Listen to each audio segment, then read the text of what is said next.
रात के ठीक 2:17 मेरा फोन अपने आप रिकॉर्डिंग मोड में चला गया। मैंने उसे छुआ तक नहीं था। स्क्रीन पर बस एक ही आवाज रिकॉर्ड हो रही थी, दूर कहीं ट्रेन की सीटी और किसी लड़की के रोने की आवाज। लेकिन उस रात, उस समय हमारे गांव के पास से कोई ट्रेन गुजरती ही नहीं थी। और जो बात मुझे आज तक डराती है, वो आवाज मेरे ठीक पीछे से आ रही थी। मैं उस समय हरियाणा के एक छोटे से कस्बे में रहता था। हमारा घर रेलवे ट्रैक से लगभग आधा किलोमीटर दूर था। गांव के लोगों के बीच एक पुरानी कहानी मशहूर थी कि उस ट्रैक पर एक लड़की ने सालों पहले आत्महत्या की थी। लोग कहते थे वो आखिरी ट्रेन पकड़ना चाहती थी, लेकिन ट्रेन ने उसे पकड़ लिया। उसके बाद से हर अमावस की रात ट्रैक के पास रोने की आवाज आती थी। मैं इन सब बातों पर कभी विश्वास नहीं करता था, लेकिन वो रात मेरी सोच बदल देने वाली थी। उस दिन मैं अपने दोस्त रोहित के घर से लौट रहा था। रात काफी हो चुकी थी। फोन की बैटरी 12% पर थी। आसमान में चांद नहीं था, सिर्फ हल्की हवा और दूर से कुत्तों के भौंकने की आवाज। जब मैं रेलवे ट्रैक के पास पहुंचा, मुझे अजीब सी ठंड महसूस हुई। जनवरी की रात थी, लेकिन वो ठंड मौसम वाली नहीं थी। ऐसा लग रहा था जैसे किसी ने बर्फ की उंगलियां मेरी गर्दन पर रख दी हों। अचानक मुझे पीछे से कदमों की आवाज आई, धीमी, घिसटती हुई, जैसे कोई नंगे पांव कंकड़ पर चल रहा हो।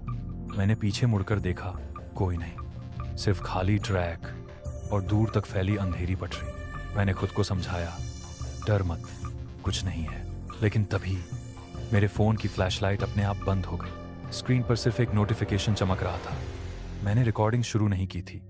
मेरे हाथ कांपने लगे और तभी पहली बार मैंने वो आवाज साफ सुनी, एक लड़की की धीमी सिसकियां। वो मेरे पीछे खड़ी थी। मेरी हिम्मत नहीं हो रही थी पीछे मुड़ने की, लेकिन आवाज करीब आती जा रही थी। मुझे घर जाना है, वो फुसफुसाई। मेरे पैरों ने जवाब दे दिया। मैं वहीं जम गया। तभी दूर से ट्रेन की सीटी सुनाई दी, लेकिन ट्रैक खाली था। कोई लाइट नहीं, कोई इंजन नहीं। फिर भी सीटी तेज होती जा रही थी और रोने की आवाज भी। मैंने अचानक मुड़कर देखा। ट्रैक के बीचों बीच एक लड़की खड़ी थी।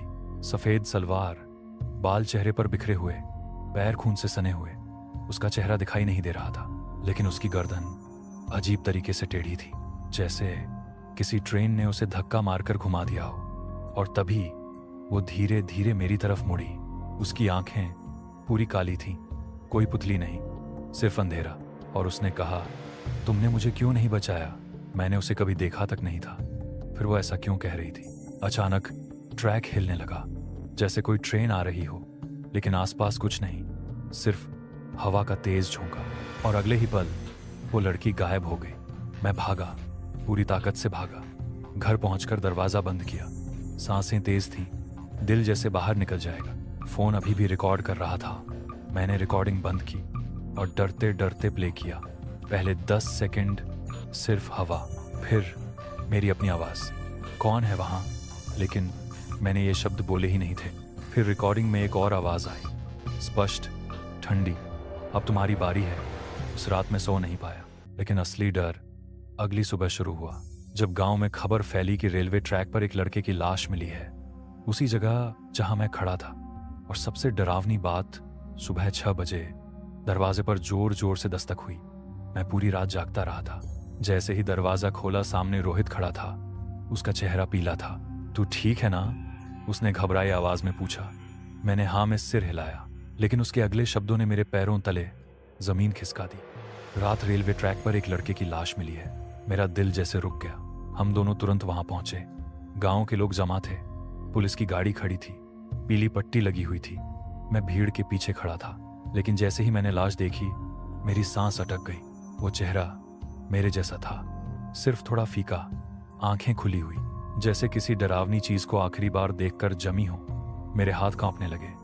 ये कौन है? मैंने रोहित से पूछा। उसने कहा, कोई बाहरी लगता है, पहचान नहीं हो रही। मैंने हिम्मत करके फिर देखा। उसके कपड़े वही थे, काली जैकेट, नीली जीन्स, सफेद जूते। मैंने नीचे देखा, मैंने भी वही पहना हुआ था। मैंने तुरंत घर लौटकर शीशे में खुद को देखा। सब सामान्य था, लेकिन मेरी आंखों के नीचे काले घेरे गहरे हो गए थे, जैसे कई रातों से सोया ना हो। मुझे अचानक फोन की याद आई। मैंने रात की रिकॉर्डिंग फिर चलाई, इस बार ध्यान से। पहले हवा की आवाज, फिर कदमों की आहट, फिर वो लड़की। मुझे घर जाना है। फिर अचानक एक नई आवाज़, मेरी अपनी आवाज़, लेकिन इस बार साफ, मैं आ रहा हूँ। मैंने ये शब्द कभी नहीं बोले थे। रिकॉर्डिंग के आखिरी 15 सेकंड में ट्रेन की बहुत तेज आवाज़ थी और फिर एक चीख, वो मेरी थी। मैंने फ़ोन गिरा दिया। उस दिन दोपहर में मैं अकेले वापस ट्रैक पर गया। मुझे जानना था सच। गांव के एक बूढ़े आदमी, रामस्वरूप काका, वहीं बैठे थे। मैंने उनसे पूछा, यहाँ पहले किसी लड़की की मौत हुई थी क्या? उन्होंने धीरे धीरे मेरी तरफ देखा। उनकी आंखों में अजीब डर था। तूने उसे देखा क्या? उन्होंने पूछा। मेरी रीढ़ में ठंड दौड़ गई। उन्होंने बताया, करीब 18 साल पहले एक लड़की जिसका नाम सुमन था, उसी ट्रैक पर कटी मिली थी। कहा जाता है वो किसी का इंतजार कर रही थी।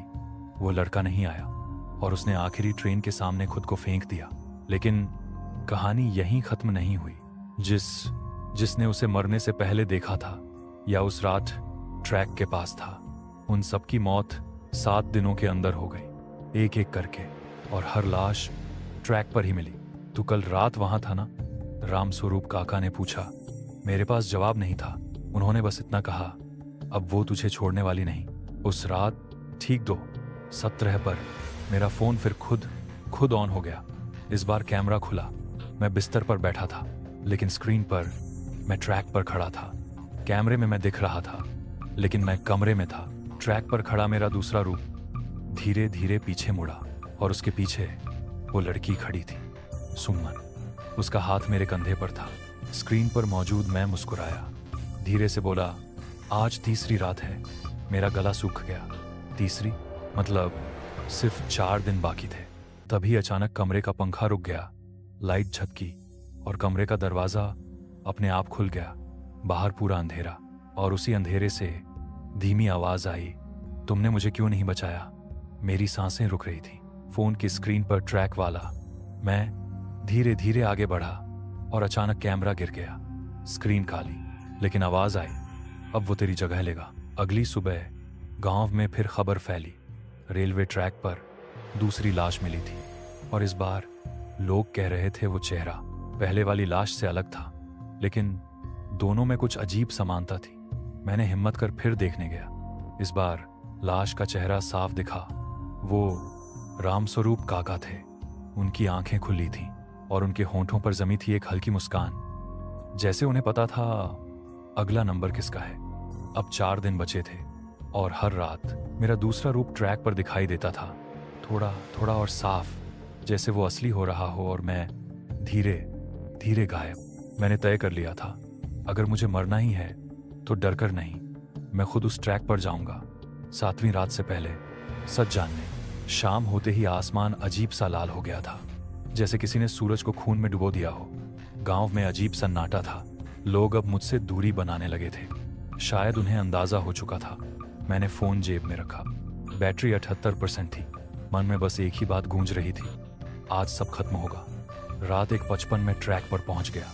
चारों तरफ सन्नाटा, ना हवा ना कुत्तों की आवाज, बस दूर खेतों से आती मिट्टी की गंध। 2:16 मेरे फोन की स्क्रीन खुद ऑन हुई। Voice recording started. मैंने कुछ नहीं छुआ था। 2:17 अचानक तापमान गिर गया, सांस से धुआं निकलने लगा और फिर ट्रैक के बीचों बीच वो खड़ी थी, सुमन। सफेद कपड़े, पैरों से खून टपकता हुआ। इस बार उसका चेहरा साफ दिख रहा था, लेकिन चेहरा वैसा नहीं था जैसा लोगों ने बताया था। उसकी आंखों में डर नहीं था, गुस्सा था। तुम देर से आए, उसने कहा। मेरी आवाज कांप रही थी। मैंने तुम्हें नहीं मारा। वो मुस्कुराई, धीरे। टूटी हुई गर्दन सीधी होने लगी। हड्डियों की आवाज आई, तुम सब एक जैसे हो, वो बोली। वो भी यही कहता था। मैं समझ गया, जिस लड़के का इंतजार वो कर रही थी वो आया ही नहीं था, लेकिन कहानी कुछ और थी। तभी पीछे से कदमों की आवाज आई। मैंने मुड़कर देखा। मेरा दूसरा रूप, वही कपड़े, वही चेहरा, लेकिन आंखें पूरी काली। वो धीरे धीरे मेरे पास आया और सुमन ने उसका हाथ पकड़ लिया।